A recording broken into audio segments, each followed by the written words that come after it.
That's when I really realized at 18 years old that I was on this spiraling downfall of hating who I was. I was working, I was making great money, but when you're working and making great money, but you feel really crappy about yourself, there's nothing that will bring you joy at all.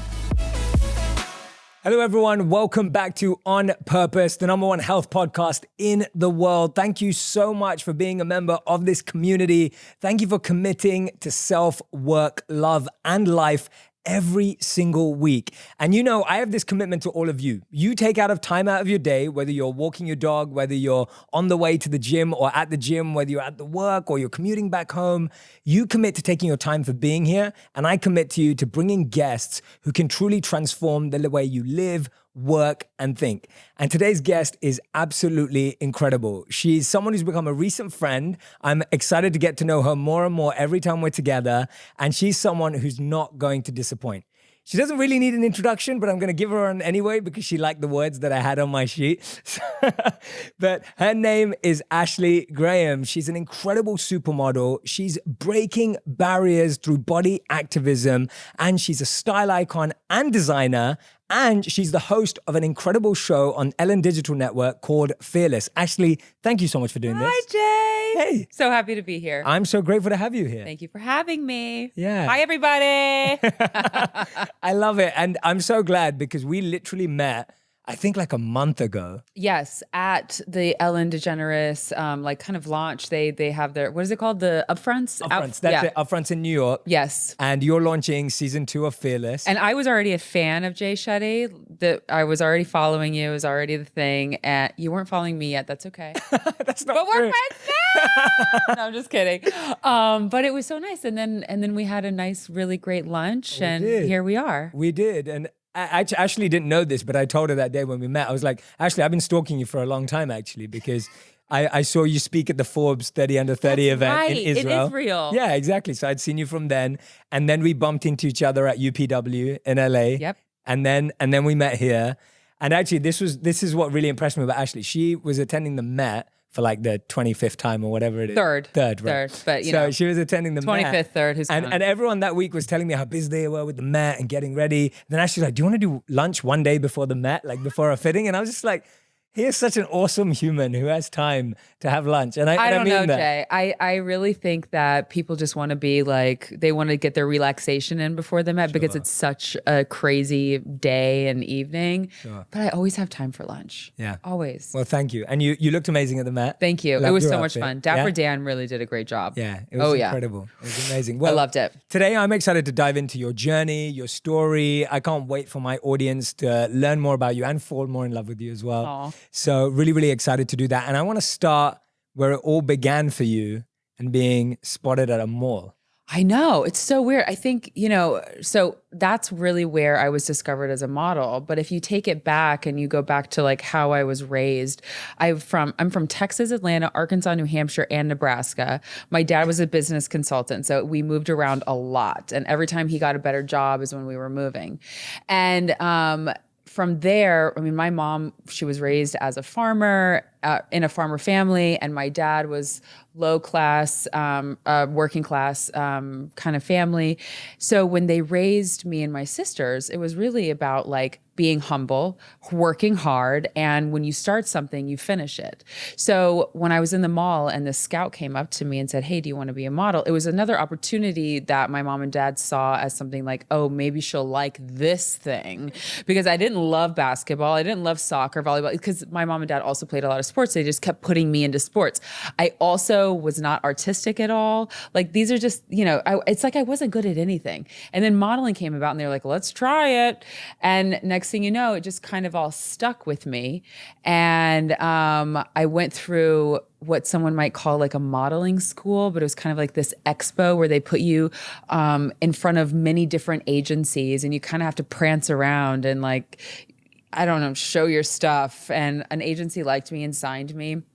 And it was just like all very surreal. I had no idea what modeling was. I didn't know what Vogue was. I didn't know what pretty meant. I knew like what being being the most popular in high school or middle school was, but I did not know what beautiful was until I got into this industry that dictated what beauty was. And then that's when it was like a whole new world for me. And I moved to New York at 17. I had modeled all through high school and I traveled the world. And even when I got home from Paris a lot of the time, my mom would still be like, you have to mow the lawn, Ashley. Like, this is how I was raised. I was like very humble. She's like, I don't care how much money you just made. It doesn't matter. You still have to babysit your sister. So I was like, okay, great. Well, thanks, Mom. Everybody in Paris loved me. But it was interesting because it was like two different parallels of what beauty is. At home, my mom raised me to believe in myself and that my exterior had nothing to do with my worth. And she raised my sisters the exact same way. She never looked at herself and degraded herself in front of the mirror, never said she needed to go on a diet. She was very strong and adamant about those things. And that kindness was the most beautiful thing that you could wear. And then I'm in this world that is only based off of your exterior, that is about your worth with your size, hip measurement, with how beautiful your hair is, what your eye shape is. You know, you're not supposed to have a voice as a model. There's so many, it was just very strange to me.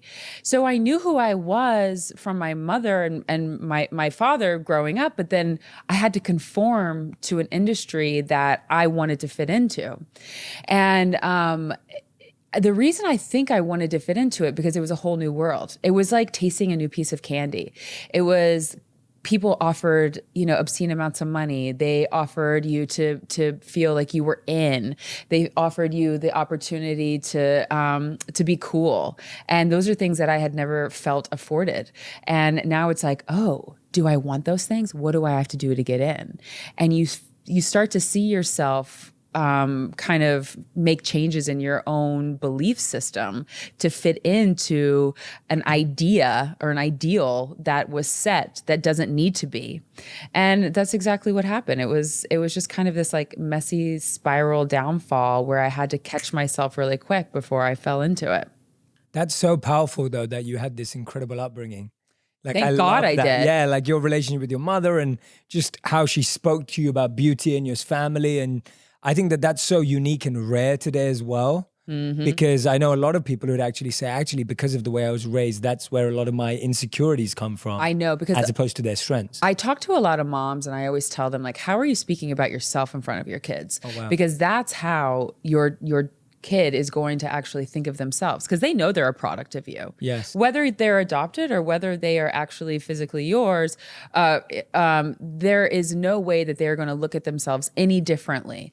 And I've seen it in all spectrums with mothers that have never said anything bad to their parent or to their kid, but have talked very badly about themselves, and you see the product of the child. And, and I've met people who their parents have talked really poorly to them, and they're some of the most confident people. So, yeah, it can go either way. It really can. It can go either way. But how did you, tell me this, because I think you're someone who at such a young age went through so many huge transformations, so many huge transitions, right? It can't be easy being spotted, traveling all over the world, making all this money, being signed, all of this at such a young age, being brought into this huge industry which already has expectations. How did you start watching yourself catch yourself? Like, how were you able to notice when things were going too far? Because I think a lot of people miss that when they start working for a new company and they start fitting in, or they join a particular business school or university and they start fitting in, or whatever it may be. For you, you did it in the most extreme sense. So I'd love to know. Of course. So just being thrown into an industry that, like you said, it's the money, it's the travel, it's the experience. And then it's also about staying in that kind of like it mode. Yes. And the thing about being a curvy model is that at that time you only were in basically one category, and that was catalog. So I didn't have to be like an it girl on the runway that had to like keep my hair in like a buzz cut and like platinum and then like have it long for next season just to like feel different. Like I just had to make sure that I was doing all the things that the industry expected of me, and whether that was talking how they talk, or losing the weight that they wanted me to lose, or dressing the way way or whatever it was. But the thing is, because I was raised in a very Christian upbringing, and because I was raised with such understanding of my worth, and except for I wish my mom and dad would have talked to me about sex a lot more. I really do, because I knew who I was. Thank God I could stand up for myself. But because I didn't understand sex and what it was to have worthiness over myself, that's where my downfall was, because I didn't have a great relationship with my father. And in trying to fit in to this fashion world and not knowing who I was, and people telling me, oh, you're not good enough. Oh, you need to lose weight. Oh, your hair is, or your eyes, or whatever it was, your hip measurement.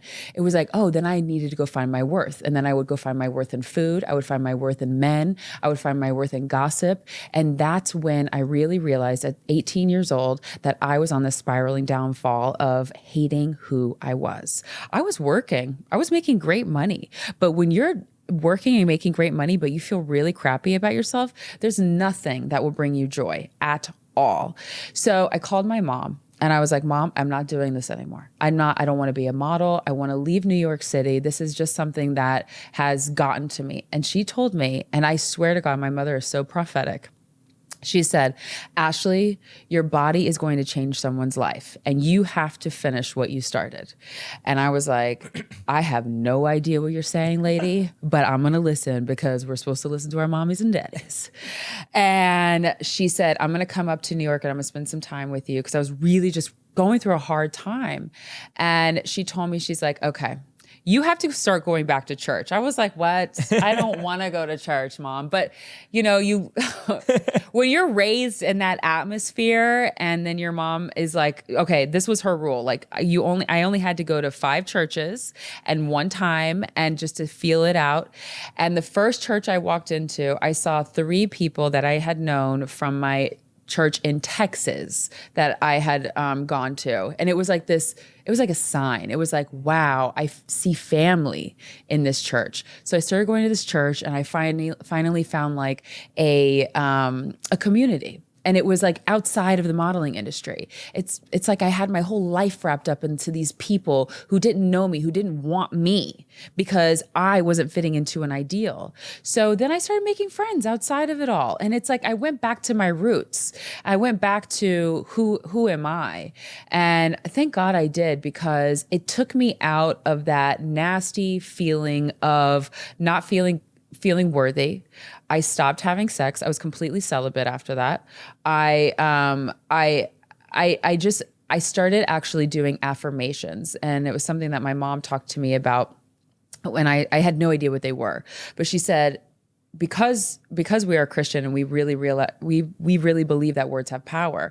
And I know that this is like many people that believe this, but it's like one of the biggest lessons in the Bible. And so she broke it down for me, and she was like, if you keep calling yourself ugly and fat and not worthy and all these things, then that's exactly what you're going to be. Yes. So she said, change your words. And that's what I had to do. And it really helped me as well. And it was the words that I made for myself were, I am bold, I am brilliant, I am beautiful, I am worthy of all, I love you. And I love you was the hardest one of them all. And it wasn't like I just said these things and overnight it like bada bing, bada boom, like, oh, I'm a Miss Confidence. Yeah. It was inner work. It was outer work. It was dedication to knowing that I could change the trajectory of my future by having these words be my truth.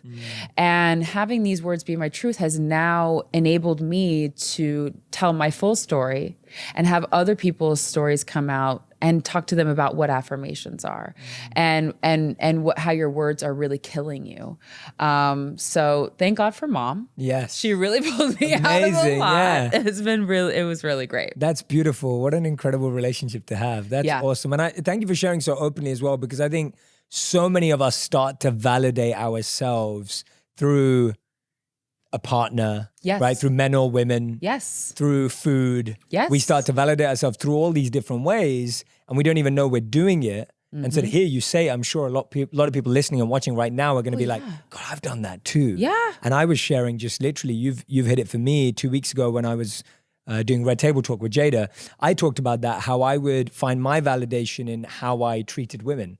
So it wasn't even what I got from them. It was just like, if I could show off how amazing I was during my teens, then that would make me feel more validated if they were impressed by me. I know. And I think we get lost in this web, and we're just weaving this web, and you're just getting more and more lost and trapped, and you don't even know. And you feel so empty. And you feel so empty, even if you're externally successful and ticking all the boxes. Doesn't matter. It doesn't matter.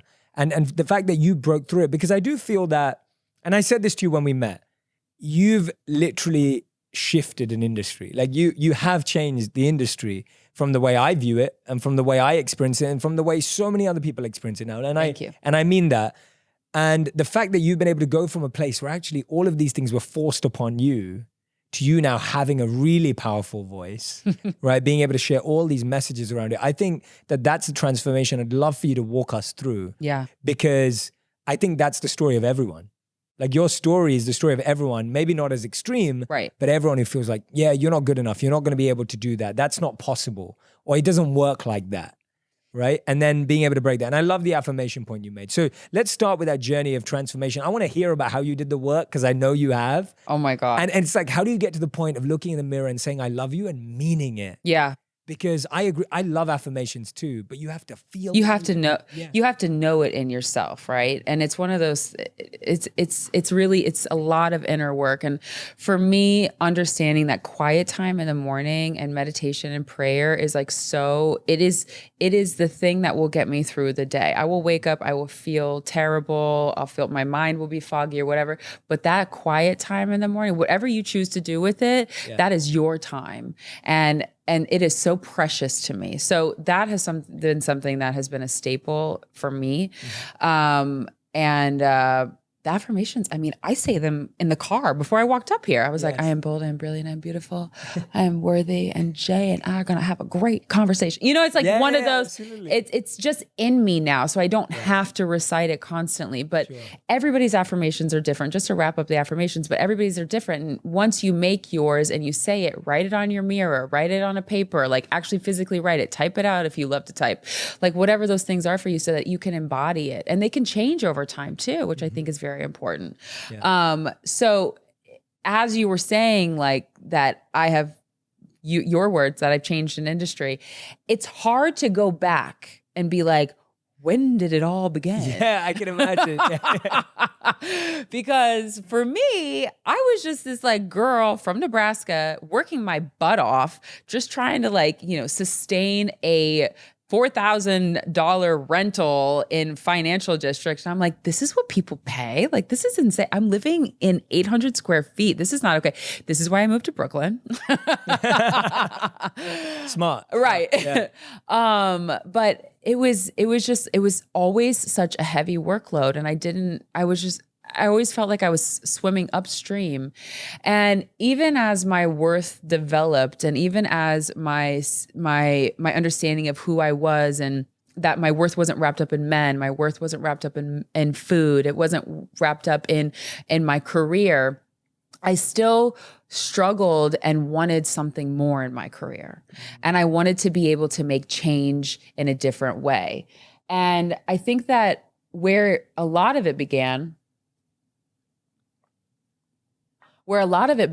was I was in a commercial that was banned from television because of my size, because I was in lingerie, and a girl that was a size 16. I was 16 at the time. I'm a size 14 for all of you wondering. Everyone was. Oh my God. But people are always so just, We're still addicted to numbers. Wrapped up. Gosh. Anyways, that's another conversation. Yeah. Anyways, so I was a size 16 girl in lingerie in this commercial, and I was like going to meet my boyfriend, and it was banned from TV. And that's really where kind of my career took like this trajectory of like, oh, there's this girl, and like maybe we want to get to know her. And that is when I realized, okay, I have a voice. How do I use it? Oh, social media. Okay. So I'm going to use social media to just tell my truth. I don't know what's going to happen, but it wasn't just me that wanted this change. It was so many people in the industry that were like, we aren't just plus size, we're women. Like we want to have clothes that fit us. This isn't just about skinny women being able to be dressed in cool clothes. This is about every woman being able to dress and be in cool clothes.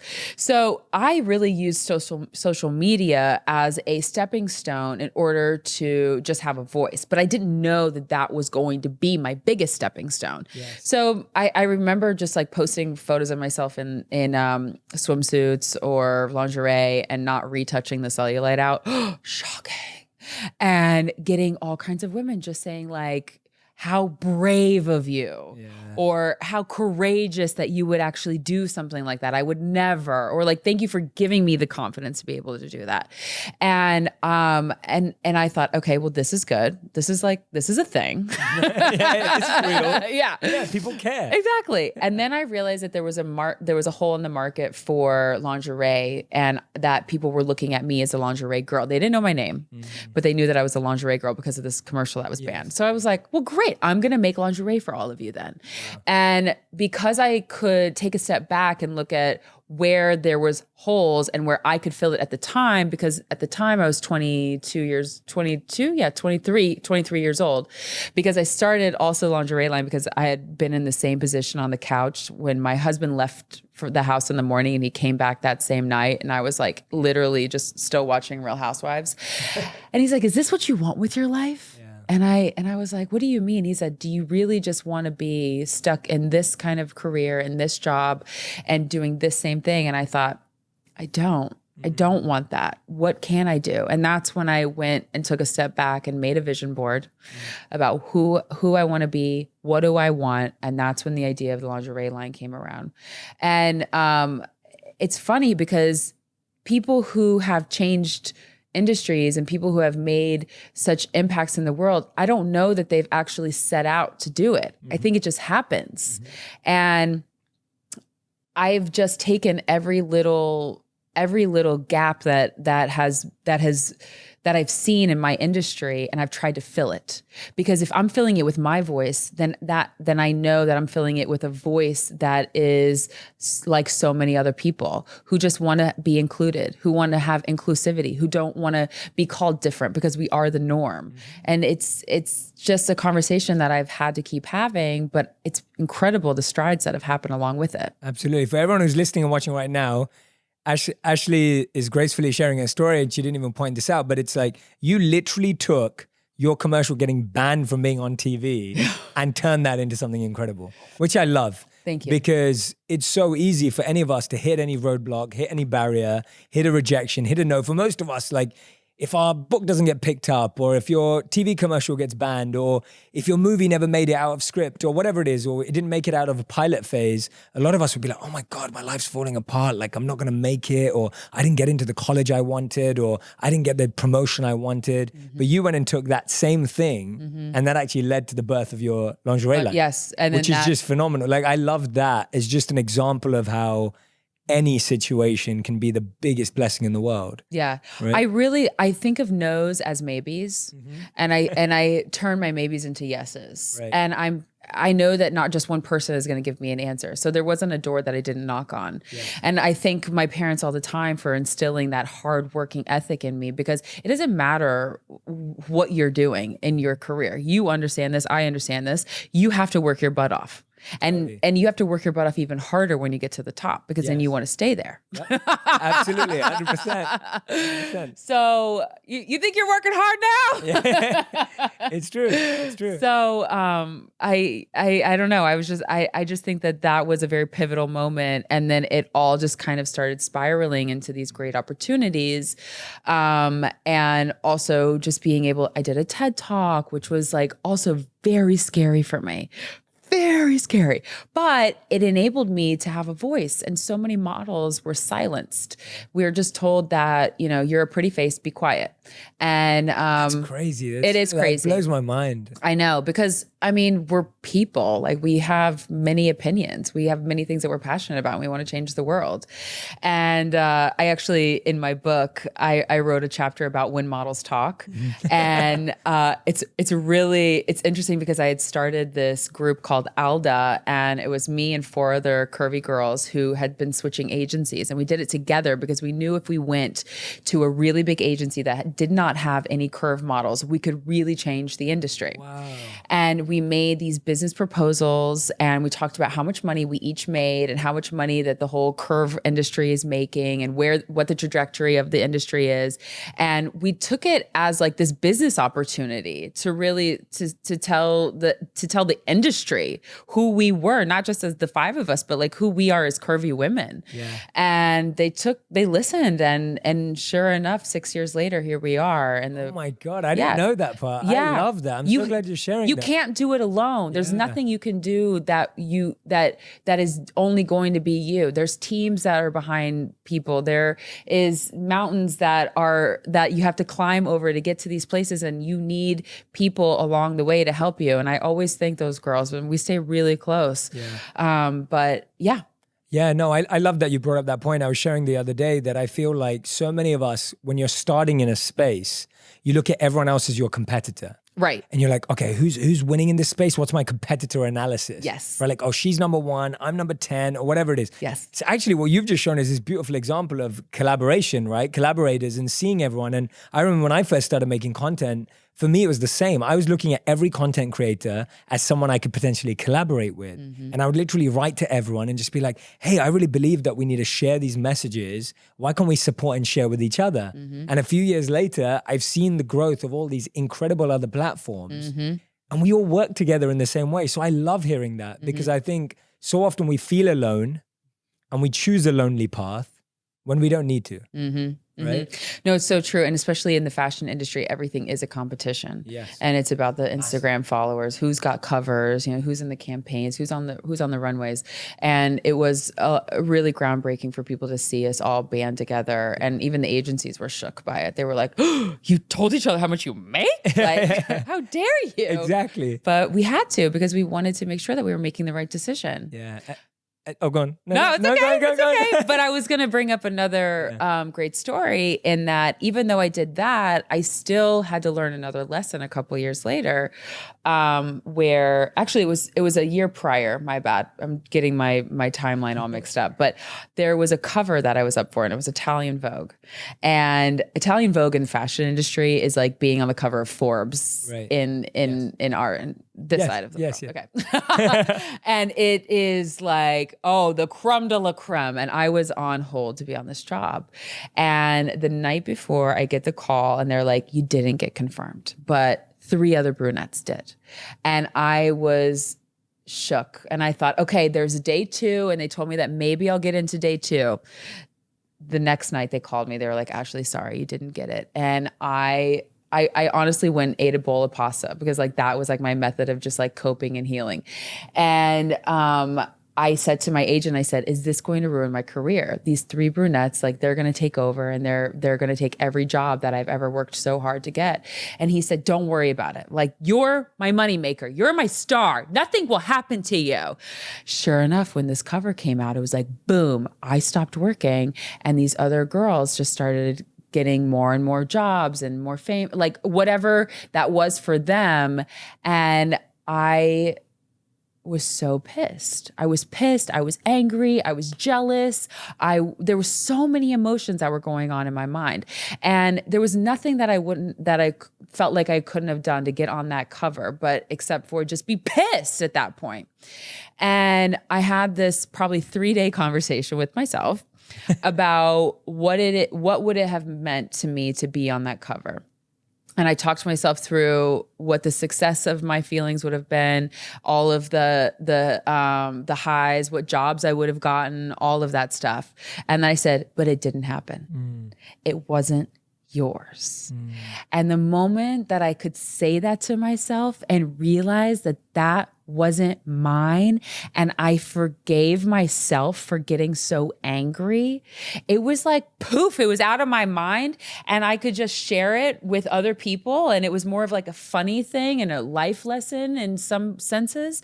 And and now I can even talk about it today because it was something that had me so shooken up. But now I didn't need that cover. I didn't need that cover to get to the next stage because God works in mysterious ways where he gives you exactly what you can have or what you can handle in that moment. And I didn't need it. And he wanted to teach me a lesson on just being comfortable in my own space and not having it all. Yes. And I was really, I mean, it took me a while to be okay with that. Totally. But now I look back and I think, God, wow, I'm so glad that I was able to handle the situation that I did. Yeah. Thank you for sharing both human aspects. Yeah. Like I'm glad that you told us about that side too. Yeah. And thank you for sharing both stories. Like the first story showing collaboration, community, coming together, but then actually showing on the flip side, of course, we all want to win. We all want to do well. Exactly. And we will go through moments of feeling extremely angry, extremely upset. And I love that you said you had a 3-day conversation with yourself. Yes. Which I think is awesome, by the way. Like, I think everyone should set more meetings with themselves on their calendar, right? Like our calendars are full of meetings with other people. Imagine you actually had a meeting that said me. Me, I know. Right? Like, oh, I should do that. yeah, we need everyone to have a calendar on there. You know, a calendar moment that says me, a meeting with myself. It's the most important meeting of the day. Yeah. And I just think that it's so awesome that you shared both sides with us because I do think it's human. About balance. Absolutely. And it's human to want to win and to succeed and to be ambitious. How were you able from that point on then to proof it's all disappeared? You're not feeling that envy and that pain anymore, but to pave a new path for yourself and to notice, as you said in your words, God's plan of paving a new path and a new lesson for yourself. How were you then able to open up to that opportunity? Well, I think then I just had tunnel vision and that I didn't have competition. It was just everything was about what am I doing and what do I want to see? And it's been really great to be able to work with people. My team is incredible, and be able to come to them and say, okay, this is what I see that needs to happen in my career, but this is also what I see that needs to happen in the fashion industry. And how can we fill the void and how can we fix things and change things? And it's been really great to be able to work with designers like Prabal Gurran and Christian Siriano and Michael Kors and just be able to have natural conversations about like what's really happening in the industry, but then also to have the confidence in myself to be able to do those things. And I think now is the time people want that change, and the body positive, the body inclusivity conversation has just poof blown up. Yes. And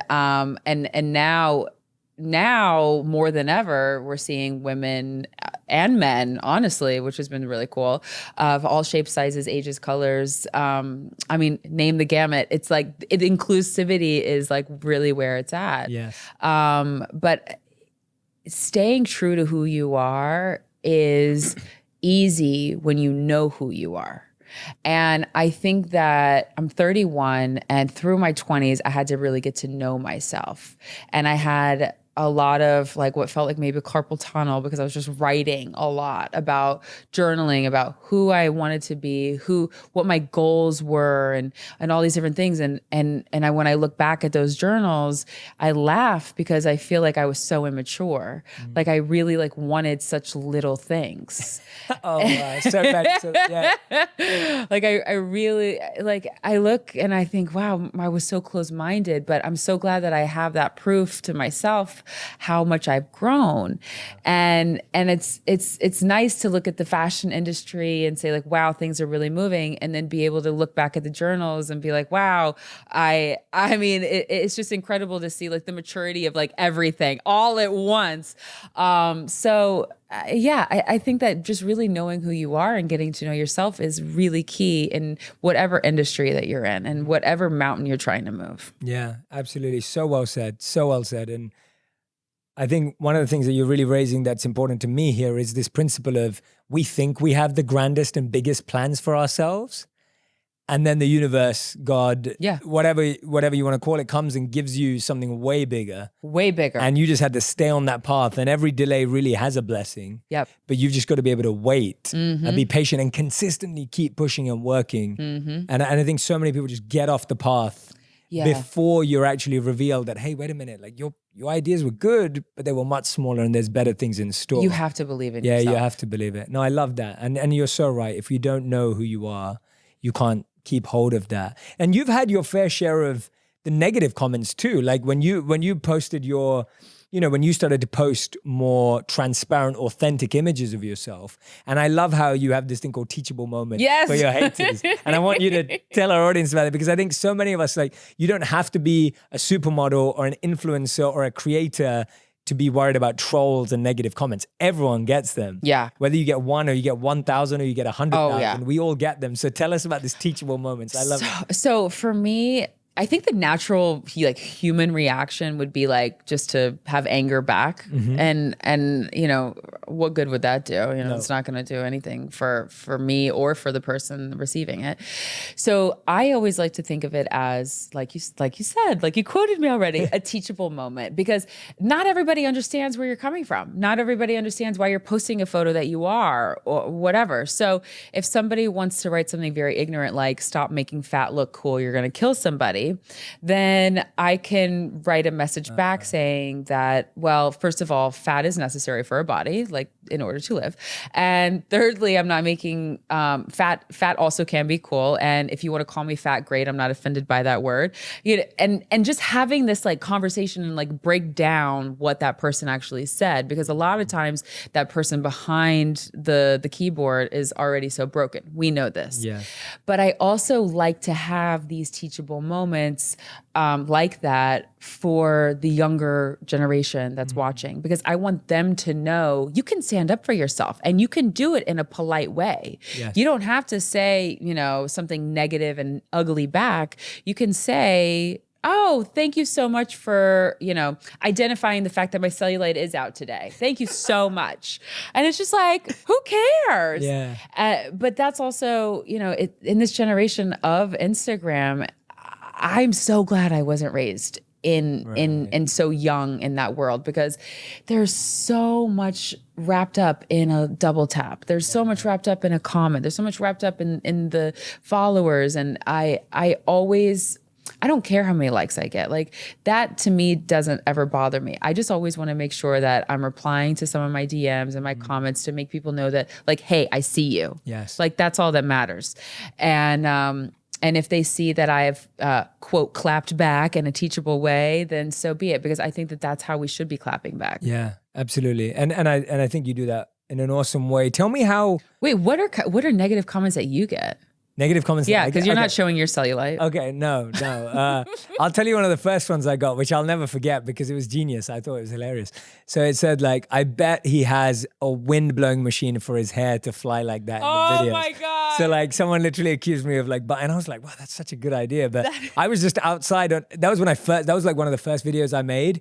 I didn't have a team. It was one guy with his camera and me. It was a super windy day in London. Oh. And I'm sitting on this rooftop and literally my hair's flying. The sound was really good, right? The sound was really good. I saw that interview. Yeah. And it's just like, so that was one of them that I got.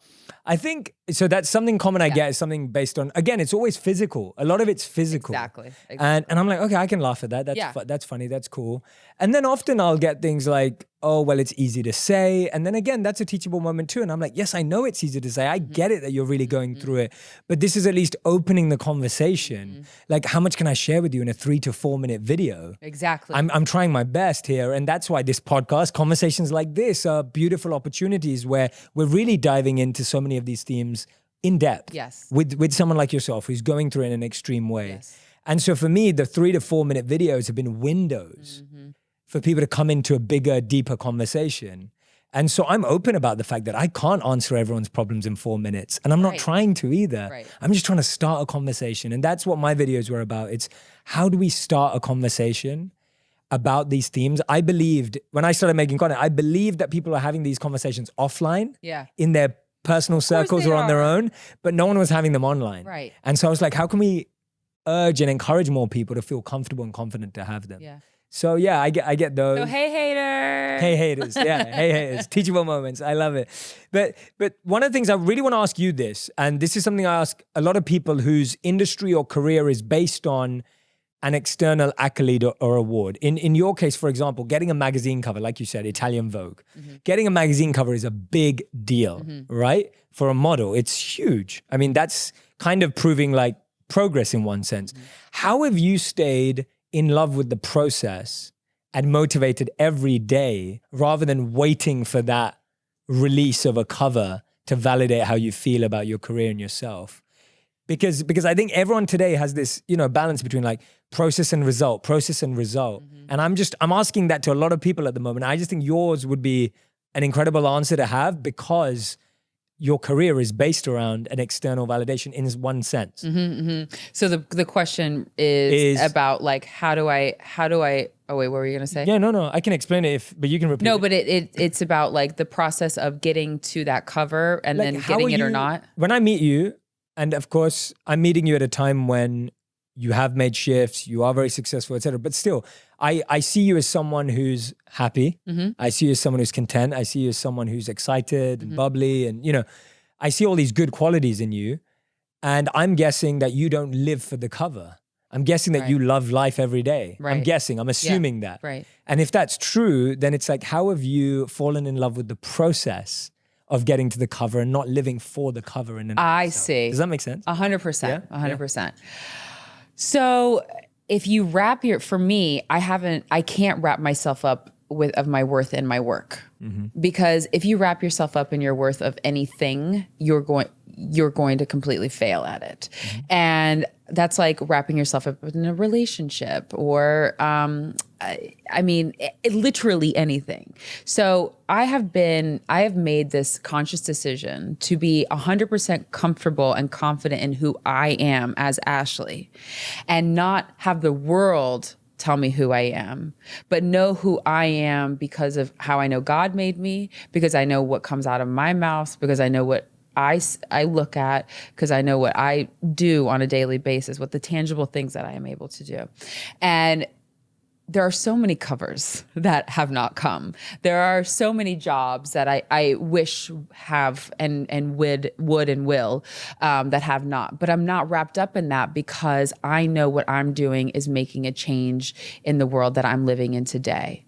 And I think that if I were to be so wrapped up in the actual process, then I would be living in high anxiety every day. And I choose not to live in anxiety. Yeah, I love that answer. That's awesome, because that's something no one can ever take away from you. Ever. That's you can't. something Nobody that can never be taken away. Yeah, exactly. Absolutely. Thank you for sharing that. I've been thinking about that a lot, especially with so many people's lives today that revolve around a cover or a movie or an event or a promotion. It's always about this result. It's amazing. But it's hard to get to that place. It is. Especially in an industry that is so wrapped up in what you do have and what people see on social media. And it's hard to teach the next generation that as well, because everything is about like the look and the glam and and like the behind the scenes and like and also just like showing literally everything and not having anything sacred. And, none of that bothers me. None of that affects me, because I know who I am and I know what my mission is. And I think it's important. Absolutely. I love how that message keeps coming back through everything you say, which just shows how crystal clear it is. It's awesome. You mentioned there, and we spoke about this at lunch, about your relationship. Yes. You've been married for 9 years? 9 years in August. 9 years, which is amazing. Congratulations. Thank you. That's awesome. I love that. I've been married every year is a journey. Absolutely. You have 3? I've been married for 3, together with my wife for 6. Okay, got it. Yeah, we've been married for 3. Did it feel different after you got married? It did. It felt better. I actually loved getting married. It was amazing. Like, I think it was one of the best decisions I ever made. And I was always like, I always say this to everyone. I'm like, I upgraded totally. Like, my wife's awesome. And that's a good feeling too. Like, you did better than you could have. She's beautiful. I can't wait to meet her. She's awesome. She's just great energy. She's lovely to be around, and she's just a wonderful soul. So, and I can't wait to meet your husband too. Yeah, we'll do double date. But I was going to ask this, because my audience loves relationship advice, loves learning about love, loves learning about understanding yourself in a relationship with another partner. Yeah. I'd love to hear some of the most incredible lessons you've learned in your 9 years of marriage. Yes. From your partner and from that partnership. Well, something that I've realized with Justin is that consistency is key. And the more consistent you are with your partner, the more trust you're going to build with them. And I think that also putting them first, because when you're in a relationship, it's not about you anymore. It's about that other person. And that's something that, I got married at 22, and I had to learn that lesson, because at 22, you're kind of selfish. Yep. And Justin is so patient. Oh my, I never knew patience until I met Justin. Wow. Like, he is the definition of patience. That's awesome. So I really had to understand what it was to put Justin before myself. And I think that the more I put him in front of me, the more love and vice versa, the more that he puts me in front of him, our love has really grown. And then we've just been consistent with that. Wow. Consistency. It's Yeah. a Which is big so thing. underrated. It's so but the reason I even started to fall in love with Justin is because he was consistent. He was the only guy that I had ever dated that was actually consistent with putting what he said into action and his actions and his words, and how he was consistently calling me and dating me and relating to me. Like, he is such a consistent man that's really truly what I fell in love with. What a beautiful quality to look out for. And that's so, for anyone who's listening or watching right now, you'll never find that in a clickbait article. Just so you know that, like, consistency, it's such a great value to look for. And we all know that you'll only be happy in life if what you think, say, and do are aligned. Yep. And you'll only feel peace. And similarly with your partner, if you're with someone who thinks, says, and does, and that's aligned for them too. That's brilliant. That's such a great, unique, I've never heard that. I've never heard anyone say that. Yeah, that's awesome. No, I just think that we struggle today to think about what we want in someone.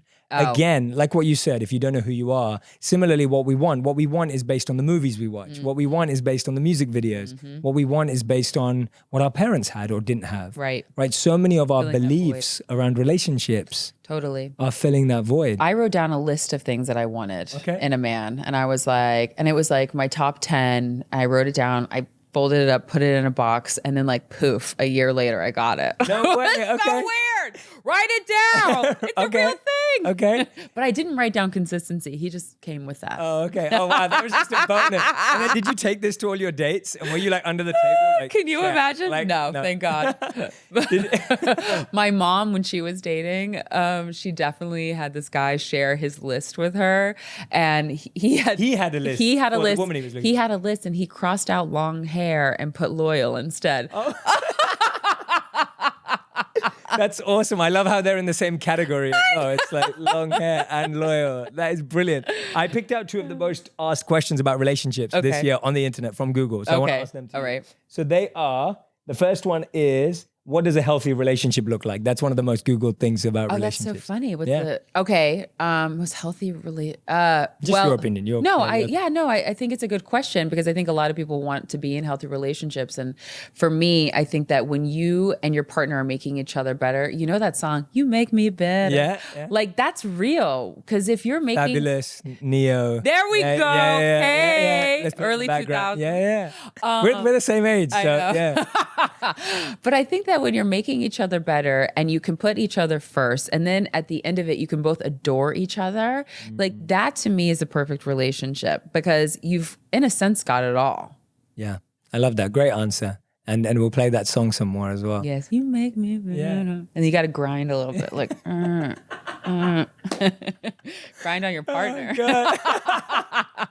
Wait, I'm just thinking of Fabulous and Neo grinding each other. No. I mean, you never know. Maybe, yeah.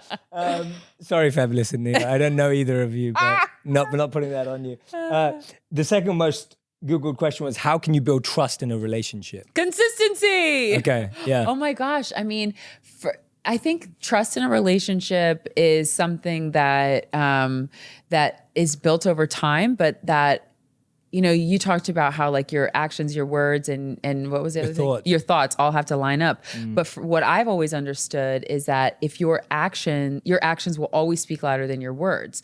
And you can say that you want to do something and not actually do it. So if you're doing what you're saying and you're saying consistent with that, then you're definitely going to build trust. 100%. Like, that's it. Like, my husband and I trust each other so incredibly that it's like, sometimes we don't see each other for a couple weeks, and it's, you know, we do a quick check-in text message every day because that's a rule of ours. But that's it. Like, because we just trust each other. Yes, absolutely. Yeah, love is a verb, not a noun. Yes, that's right? very You have true. to show it, and that's why I think so many people get lost, because you can have an abusive relationship where someone says, "I love you," because we think love is a noun. Been there, done that. You hear love, but you don't feel it, and then you can be in a relationship that's, you know, ownership. Like, it's not a partnership, it's ownership. Like, someone feels like they own you, but they say, "I love you." And again, but when you realize that love is a verb, you can then very quickly judge whether someone actually loves you or not.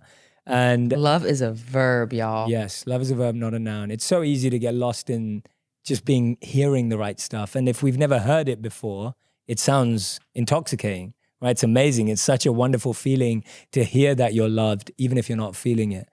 And I love that way that you're talking about how actions are louder than words ultimately as well. That's the same point being made there. I love that. And then the third question I had about that was, what's the best relationship advice you've ever received and who was it from? I know you probably say your mom. So no, it's not this time. Okay. No, I mean, sadly, my mom and dad's relationship only lasted 26 years. And I think she learned a lot. Wow. I learned a lot from her divorce as well. But my grandmother actually told me when I got married, she goes, Ashley, choose your battles. Not everything has to be a fight, and not everything should be a fight. So if you feel that this is a disagreement, don't make it into a battle. Just handle it right then and there. Yeah. And that's what I choose to do now. Justin and I don't even fight. It's like, and if we do, we're just like, this is what I think. No, this is what I think. Well, are we going to choose to disagree, or are we going to actually get down to the nitty gritty of it? Okay, great, done.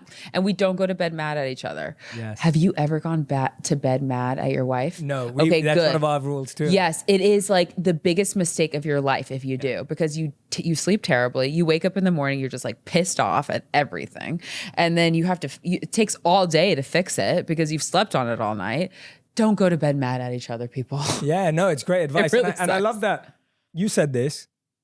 Rules. Like you said, one of our rules is when we're away from each other, we message each other. Yeah, we have a few rules. I'd love to hear them. Yes. Yeah, please share. There's that. We have to check in at least once a day. Yes. We don't go longer than 2 weeks without seeing each other. Amazing. Because that's like, for us, it's like the breaking point. Yep.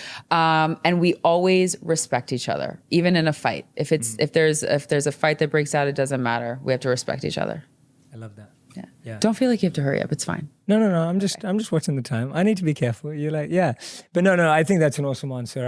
I love rules. I think rules are really, really important. And people feel rules ruin spontaneity, but actually it doesn't. No, it doesn't. Yeah, you can stop spontaneous sex. Yeah. We're not talking about that. Like, just make rules and regulations within like the time that you spend together, or how you treat each other. How you communicate, how often you communicate. Exactly. Just set standards, right? Setting standards so that no one's let down. And I think a lot of us, we think that spontaneity and dynamism is lost with rules, but actually rules just enhance that. It gives you more opportunity to have those.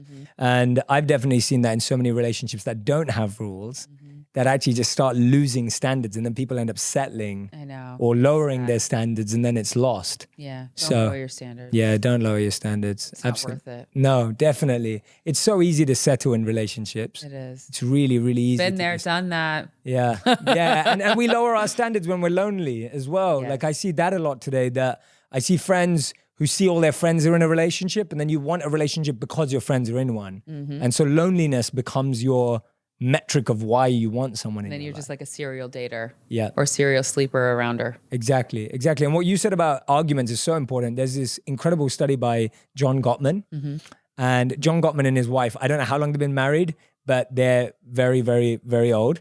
And I literally got to see them at a conference we were speaking at, and I fangirled over them because I love their research. And they're both so adorable together. But their research from the Gottman Institute talks about how the number one skill that keeps relationships together is not date nights, it's not cruises, it's not holidays, it's knowing how to fight.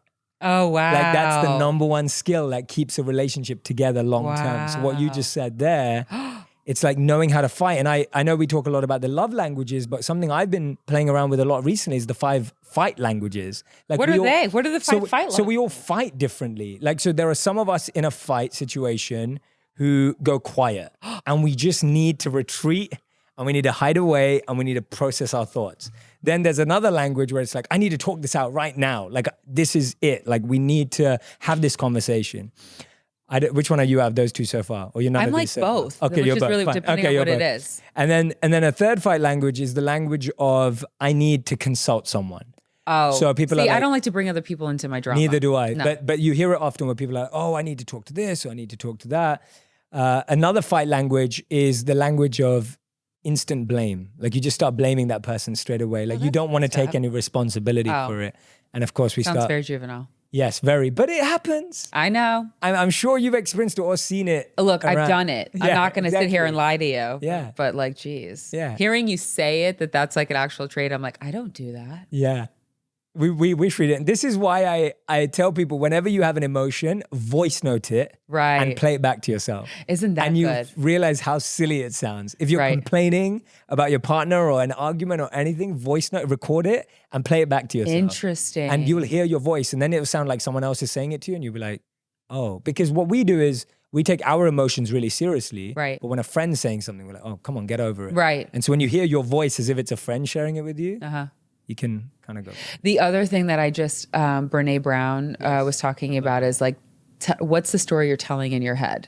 And when you can say the story that you're telling in your head to your partner and vice versa, the stories never line up. Yes. So I was like, oh, I'm going to bring that into my relationship. Yeah. I just love that idea. Yeah, exactly. Yeah. Because so many people, they think so differently. Totally. And that's totally fine too. I think we're always told, find someone who thinks like you, find someone alike. Well, good luck. Yeah, exactly. How hard is that? Good luck finding someone with the same love language too. Yeah, exactly. And you don't need to either. That's the problem, right? So, You don't. yeah, it's crazy. Okay, we've got time for a couple more questions. I wanted to talk about your partnership with Ellen. Yes. Because I'm about to embark on that journey. So need all your wisdom. Are you shooting soon? And experience. Yeah. Okay, soon. great. Yeah. So very excited about it. But you've got season 2 of Fearless. Yes. Coming out. When's it coming out? Is that already? So we start shooting Fearless really soon. And it's just been so incredible because I've been able to go to meet people from even cities that I'm from and just open up a whole new door that they never thought could ever be even cracked. And it's like we're giving opportunities to people who have felt like the underdogs, who have felt not even worthy to walk into their greatness or into the ability that they've dreamt of.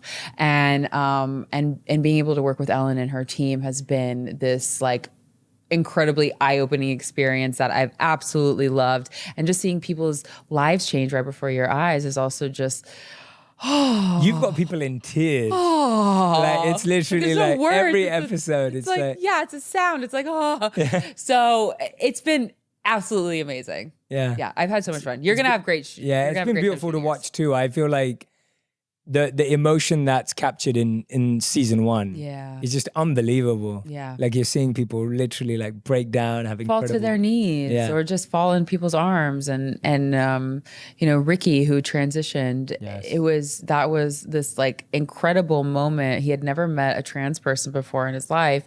And then there's Laverne Cox, and here we are, giving him money for his operations. And it's just like, boom, boom, boom. It's heartbreaking to see that these opportunities had never been afforded to him, but it's also just so incredible to see that we were able to give him the space to be himself. So, and everybody's story is just so different. That was the one that I kept hearing come back though. So I'm excited to shoot season 2. That's amazing. I want to go towards the end of our interview now, but I wanted to ask you a question about, you've seen and created so many shifts in the beauty industry. Mm-hmm. Which ones are you really happy about that have changed? And which ones are you still trying to change? Well, what I really want to see change is that we don't have to have this conversation anymore, that everything is the norm, that inclusivity, diversity is the norm. And I think that things are shifting in that direction. But, I've been doing this for 20 years and I've never seen something rapidly happen this quickly. And it feels like this wild success within the fashion industry, which I'm so excited for everybody that's been a part of the process.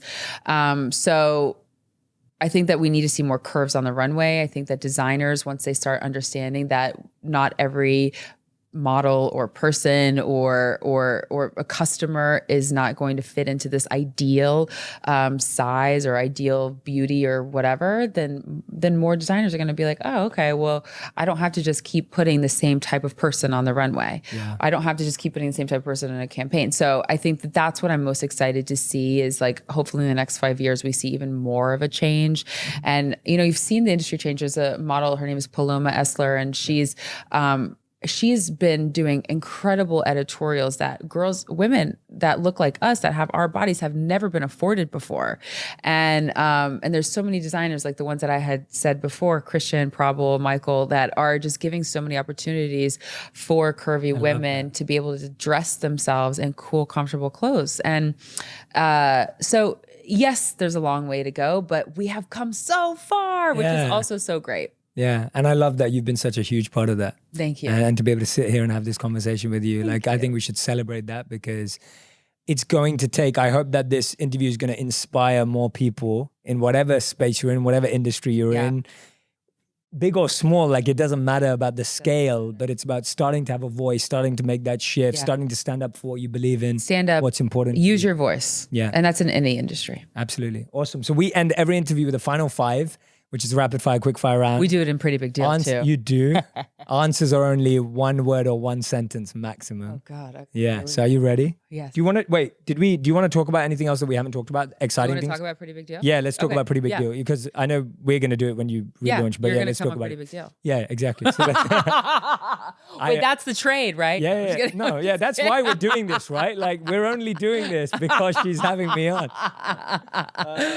No, I'm excited. So season 2, Pretty Big Deal. When we had our lunch and you were explaining your process of how you shoot your podcast, I was like, Eureka, I've got new ideas. So I'm excited for season 2, Pretty Big Deal, to come out. And, I wanted to start the podcast because, first of all, models aren't given the opportunity to have a voice. And that's such news to me. Is having never been in the modeling industry, it's so interesting from a complete outsider. Yeah. To hear that and be like, what? How can we ever not give someone a voice? But I get it. Yeah. I get it. We're just supposed to be clothes hangers and just be there and be pretty. God. Wow. So, and I've always wanted my own TV show, and I've always, felt like, I'm a personality. What can I do? But, it's not like people are just handing out TV shows. So I was like, you know what I'm going to do? I'm just going to go make my own podcast, because this is a generation, our generation isn't going home and watching TV anymore. We're we're on the go, and we're very busy. So we're listening to podcasts, we're watching YouTube, and it's something that I was like, that's my audience. I'm going to go with them, and I'm going to talk to them about issues that I've felt very passionate about, talk to them with people that have changed my life, who have been inspirational in my career and in my just my growing up. And I've felt really great about being able to just share all those different stories with my audience. Yeah, that's awesome. Who were some of your favorites from season 1? I know it's hard to say, but no. Yeah. I loved every interview. Duh. But I love talking to Noor Tagore, who is one of my friends that is Muslim, and she wears a hijab. And we really got to talk about Christianity and being a Muslim, and not parallels, but how we came from completely different opposite sides of the spectrum, but that we can have these natural conversations and talk about things that matter to us, and be able to share so open and honestly. And I think it resonated with a lot of people, that conversation.